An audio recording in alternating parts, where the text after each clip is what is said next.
The Picture of Dorian Gray by Oscar Wilde. Chapter 14. At 9 o'clock the next morning his servant came in with a cup of chocolate on a tray and opened the shutters. Dorian was sleeping quite peacefully, lying on his right side, with one hand underneath his cheek. He looked like a boy who had been tired out with play, or study. The man had to touch him twice on the shoulder before he woke, and as he opened his eyes a faint smile passed across his lips, as though he had been lost in some delightful dream. Yet he had not dreamed at all. His night had been untroubled by any images of pleasure or of pain. But youth smiles without any reason. It is one of its chiefest charms. He turned round, and leaning upon his elbow, began to sip his chocolate. The mellow November sun came streaming into the room. The sky was bright, and there was a genial warmth in the air. It was almost like a morning in May. Gradually the events of the preceding night crept with silent, blood-stained feet into his brain and reconstructed themselves there with terrible distinctness. He winced at the memory of all that he had suffered, and for a moment the same curious feeling of loathing for Basil Hallward that had made him kill him as he sat in the chair came back to him, and he grew cold with passion. The dead man was still sitting there, too, and in the sunlight now. How horrible that was. Such hideous things were for the darkness, not for the day. He felt that if he brooded on what he had gone through he would sicken or grow mad. There were sins whose fascination was more in the memory than in the doing of them, strange triumphs that gratified the pride more than the passions, and gave to the intellect a quickened sense of joy, greater than any joy they brought, or could ever bring, to the senses. But this was not one of them. It was a thing to be driven out of the mind, to be drugged with poppies, to be strangled lest it might strangle one itself. When the half-hour struck, he passed his hand across his forehead, and then got up hastily and dressed himself with even more than his usual care, giving a good deal of attention to the choice of his necktie and scarf pin and changing his rings more than once. He spent a long time also over breakfast, tasting the various dishes, talking to his valet about some new liveries that he was thinking of getting made for the servants at Selby, and going through his correspondence. At some of the letters, he smiled. 3 of them bored him. One he read several times over and then tore up with a slight look of annoyance in his face. That awful thing, a woman's memory. As Lord Henry had once said. After he had drunk his cup of black coffee, he wiped his lips slowly with a napkin, motioned to his servant to wait, and going over to the table, sat down and wrote 2 letters. One he put in his pocket, the other he handed to the valet. Take this round to 152, Hertford Street, Francis, and if Mr. Campbell is out of town, get his address. As soon as he was alone, he lit a cigarette and began sketching upon a piece of paper, drawing first flowers and bits of architecture, and then human faces. Suddenly he remarked that every face that he drew seemed to have a fantastic likeness to Basil Hallward. He frowned, and getting up, went over to the bookcase and took out a volume at hazard. He was determined that he would not think about what had happened until it became absolutely necessary that he should do so. When he had stretched himself on the sofa, he looked at the title page of the book. It was Gautier's Moet Camis, Charpentier's Japanese paper edition, with the Jacquemart etching. The binding was of citron green leather, with a design of gilt trellis work and dotted pomegranates. It had been given to him by Adrian Singleton. As he turned over the pages, his eye fell on the poem about the hand of Lacenaire, the cold yellow hand du supplice encore mal la vie, with its downy red hairs and its doigt de faune. He glanced at his own white taper fingers, shuddering slightly in spite of himself, and passed on, till he came to those lovely stanzas upon Venice. Sur une gamme chromatique. Les Indes de Perle Ruslant. La Venus de l'Adriatique. Sorte de l'eau son corps rosette blanc. Les dômes, sur l'azur onde. Suivant la phrase au pur contour. S'enflant comme des gorges rondes. Que solive un super d'amour. L'esquif abord et me depose. Jetant son amoureux au pilier. Devant une façade rose. Sur le marbre d'un escalier. How exquisite they were. As one read them, one seemed to be floating down the green waterways of the pink and pearl city, seated in a black gondola with silver prow and trailing curtains. The mere lines looked to him like those straight lines of turquoise blue that follow one as one pushes out to the Lido. The sudden flashes of color reminded him of the gleam of the opal and iris-throated birds that flutter round the tall honeycombed campanile, or stalk, with such stately grace, through the dim, dust-stained arcades. Leaning back with half-closed eyes, he kept saying over and over to himself, Devant une façade rose, sur le marbre d'un escalier. The whole of Venice was in those 2 lines. He remembered the autumn that he had passed there, and a wonderful love that had stirred him to mad delightful follies. There was romance in every place. But Venice, like Oxford, had kept the background for romance, and, to the true romantic, background was everything, or almost everything. Basil had been with him part of the time, and had gone wild over Tanqueray. Poor Basil. What a horrible way for a man to die. He sighed, and took up the volume again, and tried to forget. He read of the swallows that fly in and out of the little cafe at Smyrna where the Hajis sit counting their amber beads and the turban merchants smoke their long tasseled pipes and talk gravely to each other. He read of the obelisk in the Place de la Concorde that weeps tears of granite in its lonely sunless exile and longs to be back by the hot, lotus-covered Nile, where there are sphinxes, and rose-red ibises, and white vultures with gilded claws, and crocodiles with small barrel eyes that crawl over the green steaming mud. He began to brood over those verses which, drawing music from kiss-stained marble, tell of that curious statue that Gautier compares to a contralto voice, the monstre charmant that couches in the porphyry room of the Louvre. But after a time the book fell from his hand. He grew nervous, and a horrible fit of terror came over him. What if Alan Campbell should be out of England? Days would elapse before he could come back. Perhaps he might refuse to come. What could he do then? Every moment was of vital importance. They had been great friends once, 5 years before, almost inseparable, indeed. Then the intimacy had come suddenly to an end. When they met in society now, it was only Dorian Gray who smiled. Alan Campbell never did. He was an extremely clever young man, though he had no real appreciation of the visible arts, and whatever little sense of the beauty of poetry he possessed he had gained entirely from Dorian. His dominant intellectual passion was for science. At Cambridge he had spent a great deal of his time working in the laboratory, and had taken a good class in the natural science tripos of his year. Indeed, he was still devoted to the study of chemistry, and had a laboratory of his own in which he used to shut himself up all day long, greatly to the annoyance of his mother, who had set her heart on his standing for Parliament and had a vague idea that a chemist was a person who made up prescriptions. He was an excellent musician, however, as well, and played both the violin and the piano better than most amateurs. In fact, it was music that had first brought him and Dorian Gray together, music and that indefinable attraction that Dorian seemed to be able to exercise whenever he wished, and, indeed, exercised often without being conscious of it. They had met at Lady Berkshire's the night that Rubinstein played there, and after that used to be always seen together at the opera and wherever good music was going on. For 18 months their intimacy lasted. Campbell was always either at Selby Royal or in Grosvenor Square. To him, as to many others, Dorian Gray was the type of everything that is wonderful and fascinating in life. Whether or not a quarrel had taken place between them no one ever knew. But suddenly people remarked that they scarcely spoke when they met and that Campbell seemed always to go away early from any party at which Dorian Gray was present. He had changed, too, was strangely melancholy at times, appeared almost to dislike hearing music, and would never himself play, giving as his excuse, when he was called upon, that he was so absorbed in science that he had no time left in which to practice. And this was certainly true. Every day he seemed to become more interested in biology, and his name appeared once or twice in some of the scientific reviews in connection with certain curious experiments. This was the man Dorian Gray was waiting for. Every second he kept glancing at the clock. As the minutes went by he became horribly agitated. At last he got up and began to pace up and down the room, looking like a beautiful caged thing. He took long stealthy strides. His hands were curiously cold. The suspense became unbearable. Time seemed to him to be crawling with feet of lead, while he by monstrous winds was being swept towards the jagged edge of some black cleft of precipice. He knew what was waiting for him there, saw it, indeed, and, shuddering, crushed with dank hands his burning lids as though he would have robbed the very brain of sight and driven the eyeballs back into their cave. It was useless.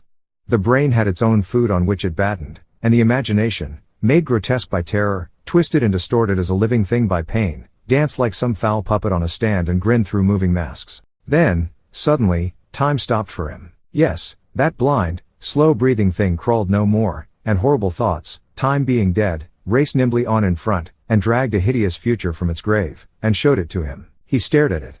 Its very horror made him stone. At last the door opened and his servant entered. He turned glazed eyes upon him. "Mr. Campbell, sir," said the man. A sigh of relief broke from his parched lips, and the color came back to his cheeks. "Ask him to come in at once, Francis." He felt that he was himself again. His mood of cowardice had passed away. The man bowed and retired. In a few moments, Alan Campbell walked in, looking very stern and rather pale, his pallor being intensified by his coal-black hair and dark eyebrows. "Alan, this is kind of you. I thank you for coming. I had intended never to enter your house again, Gray, but you said it was a matter of life and death." His voice was hard and cold. He spoke with slow deliberation. There was a look of contempt in the steady searching gaze that he turned on Dorian. He kept his hands in the pockets of his astrakhan coat, and seemed not to have noticed the gesture with which he had been greeted. "Yes, it is a matter of life and death, Alan, and to more than one person. Sit down."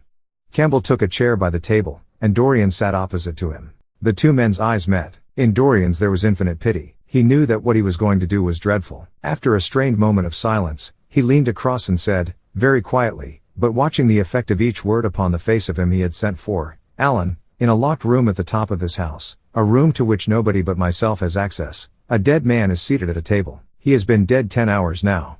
Don't stir, and don't look at me like that. Who the man is, why he died, How he died, are matters that do not concern you. What you have to do is this: stop. Gray, I don't want to know anything further. Whether what you have told me is true or not true doesn't concern me. I entirely decline to be mixed up in your life. Keep your horrible secrets to yourself. They don't interest me anymore. Alan, they will have to interest you. This one will have to interest you. I am awfully sorry for you, Alan, but I can't help myself. You are the one man who is able to save me. I am forced to bring you into the matter. I have no option.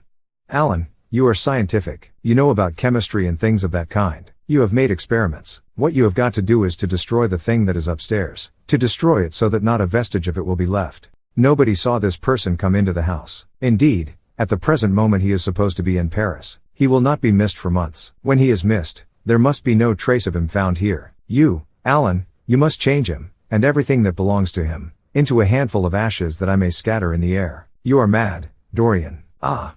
I was waiting for you to call me Dorian. You are mad, I tell you.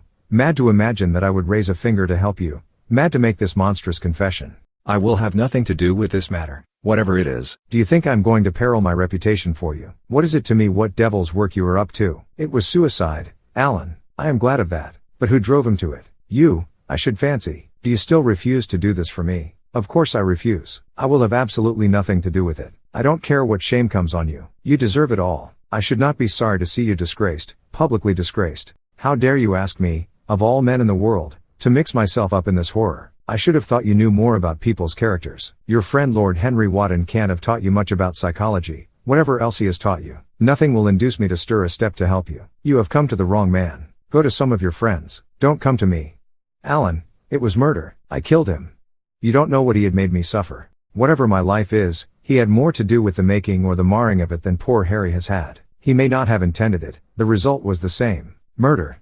Good God, Dorian, is that what you have come to? I shall not inform upon you. It is not my business. Besides, without my stirring in the matter, you are certain to be arrested. Nobody ever commits a crime without doing something stupid. But I will have nothing to do with it.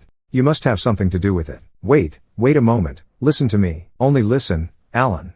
All I ask of you is to perform a certain scientific experiment. You go to hospitals and dead houses, and the horrors that you do there don't affect you. If in some hideous dissecting room or fetid laboratory you found this man lying on a leaden table with red gutters scooped out in it for the blood to flow through, you would simply look upon him as an admirable subject. You would not turn a hair. You would not believe that you were doing anything wrong. On the contrary, you would probably feel that you were benefiting the human race, or increasing the sum of knowledge in the world, or gratifying intellectual curiosity, or something of that kind. What I want you to do is merely what you have often done before. Indeed, to destroy a body must be far less horrible than what you are accustomed to work at. And, remember, it is the only piece of evidence against me. If it is discovered, I am lost, and it is sure to be discovered unless you help me. I have no desire to help you. You forget that.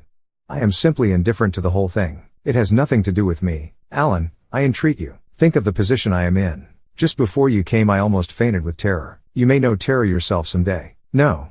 Don't think of that. Look at the matter purely from the scientific point of view. You don't inquire where the dead things on which you experiment come from. Don't inquire now. I have told you too much as it is, but I beg of you to do this. We were friends once, Alan. Don't speak about those days, Dorian. They are dead. The dead linger sometimes. The man upstairs will not go away. He is sitting at the table with bowed head and outstretched arms. Alan. Alan. If you don't come to my assistance, I am ruined. Why, they will hang me, Alan. Don't you understand? They will hang me for what I have done. There is no good in prolonging this scene. I absolutely refuse to do anything in the matter. It is insane of you to ask me. You refuse? Yes. I entreat you, Alan. It is useless. The same look of pity came into Dorian Gray's eyes. Then he stretched out his hand, took a piece of paper, and wrote something on it. He read it over twice, folded it carefully, and pushed it across the table. Having done this, he got up and went over to the window. Campbell looked at him in surprise, and then took up the paper, and opened it. As he read it, his face became ghastly pale and he fell back in his chair. A horrible sense of sickness came over him. He felt as if his heart was beating itself to death in some empty hollow. After 2 or 3 minutes of terrible silence, Dorian turned round and came and stood behind him, putting his hand upon his shoulder. "I am so sorry for you, Alan," he murmured, "but you leave me no alternative. I have a letter written already. Here it is. You see the address. If you don't help me, I must send it. If you don't help me, I will send it. You know what the result will be. But you are going to help me. It is impossible for you to refuse now. I tried to spare you. You will do me the justice to admit that. You were stern, harsh, offensive. You treated me as no man has ever dared to treat me, no living man, at any rate. I bore it all. Now it is for me to dictate terms. Campbell buried his face in his hands, and a shudder passed through him. Yes, it is my turn to dictate terms, Alan. You know what they are. The thing is quite simple. Come, don't work yourself into this fever. The thing has to be done. Face it, and do it. A groan broke from Campbell's lips and he shivered all over. The ticking of the clock on the mantelpiece seemed to him to be dividing time into separate atoms of agony, each of which was too terrible to be borne. He felt as if an iron ring was being slowly tightened round his forehead, as if the disgrace with which he was threatened had already come upon him. The hand upon his shoulder weighed like a hand of lead. It was intolerable. It seemed to crush him. Come, Alan, you must decide at once. I cannot do it, he said, mechanically, as though words could alter things. You must. You have no choice. Don't delay. He hesitated a moment. Is there a fire in the room upstairs? Yes, there is a gas fire with asbestos. I shall have to go home and get some things from the laboratory. No, Alan, you must not leave the house. Write out on a sheet of notepaper what you want and my servant will take a cab and bring the things back to you. Campbell scrawled a few lines, blotted them, and addressed an envelope to his assistant. Dorian took the note up and read it carefully. Then he rang the bell and gave it to his valet, with orders to return as soon as possible and to bring the things with him. As the hall door shut, Campbell started nervously, and having got up from the chair, went over to the chimney-piece. He was shivering with a kind of ague. For nearly 20 minutes, neither of the men spoke. A fly buzzed noisily about the room, and the ticking of the clock was like the beat of a hammer. As the chime struck 1, Campbell turned round, and looking at Dorian Gray, saw that his eyes were filled with tears. There was something in the purity and refinement of that sad face that seemed to enrage him. You are infamous, absolutely infamous, he muttered. Hush, Alan. You have saved my life, said Dorian. Your life. Good heavens, what a life that is. You have gone from corruption to corruption, and now you have culminated in crime. In doing what I am going to do, what you force me to do, it is not of your life that I am thinking. Ah, Alan, murmured Dorian with a sigh, I wish you had 1,000th part of the pity for me that I have for you. He turned away as he spoke and stood looking out at the garden. Campbell made no answer. After about 10 minutes a knock came to the door, and the servant entered, carrying a large mahogany chest of chemicals, with a long coil of steel and platinum wire and 2 rather curiously shaped iron clamps. Shall I leave the things here, sir? He asked Campbell. Yes, said Dorian, and I am afraid, Francis, that I have another errand for you. What is the name of the man at Richmond who supplies Selby with orchids? Harden, sir. Yes, Harden. You must go down to Richmond at once, see Harden personally, and tell him to send twice as many orchids as I ordered, and to have as few white ones as possible. In fact, I don't want any white ones. It is a lovely day, Francis, and Richmond is a very pretty place, otherwise I wouldn't bother you about it. No trouble, sir. At what time shall I be back? Dorian looked at Campbell. How long will your experiment take, Alan? He said in a calm, indifferent voice. The presence of a third person in the room seemed to give him extraordinary courage. Campbell frowned and bit his lip. It will take about 5 hours, he answered. It will be time enough, then, if you are back at 7:30, Francis. Or stay, just leave my things out for dressing. You can have the evening to yourself. I am not dining at home, so I shall not want you. Thank you, sir, said the man, leaving the room. Now, Alan, there is not a moment to be lost. How heavy this chest is. I'll take it for you. You bring the other things. He spoke rapidly and in an authoritative manner. Campbell felt dominated by him. They left the room together. When they reached the top landing, Dorian took out the key and turned it in the lock. Then he stopped, and a troubled look came into his eyes. He shuddered. I don't think I can go in, Alan, he murmured. It is nothing to me. I don't require you, said Campbell coldly. Dorian half opened the door. As he did so, he saw the face of his portrait leering in the sunlight. On the floor in front of it the torn curtain was lying. He remembered that the night before he had forgotten, for the first time in his life, to hide the fatal canvas, and was about to rush forward, when he drew back with a shudder. What was that loathsome red dew that gleamed, wet and glistening, on one of the hands, as though the canvas had sweated blood? How horrible it was! More horrible, it seemed to him for the moment, than the silent thing that he knew was stretched across the table, the thing whose grotesque misshapen shadow on the spotted carpet showed him that it had not stirred, but was still there, as he had left it. He heaved a deep breath, opened the door a little wider, and with half-closed eyes and averted head, walked quickly in, determined that he would not look even once upon the dead man. Then, stooping down and taking up the gold and purple hanging, he flung it right over the picture. There he stopped, feeling afraid to turn round, and his eyes fixed themselves on the intricacies of the pattern before him. He heard Campbell bringing in the heavy chest, and the irons, and the other things that he had required for his dreadful work. He began to wonder if he and Basil Hallward had ever met, and, if so, what they had thought of each other. Leave me now, said a stern voice behind him. He turned and hurried out, just conscious that the dead man had been thrust back into the chair and that Campbell was gazing into a glistening yellow face. As he was going downstairs, he heard the key being turned in the lock. It was long after 7 when Campbell came back into the library. He was pale, but absolutely calm. "I have done what you asked me to do," he muttered. "And now, goodbye. Let us never see each other again. You have saved me from ruin, Alan." "I cannot forget that," said Dorian simply. As soon as Campbell had left, he went upstairs. There was a horrible smell of nitric acid in the room, but the thing that had been sitting at the table was gone. Thanks for watching. To watch more, subscribe.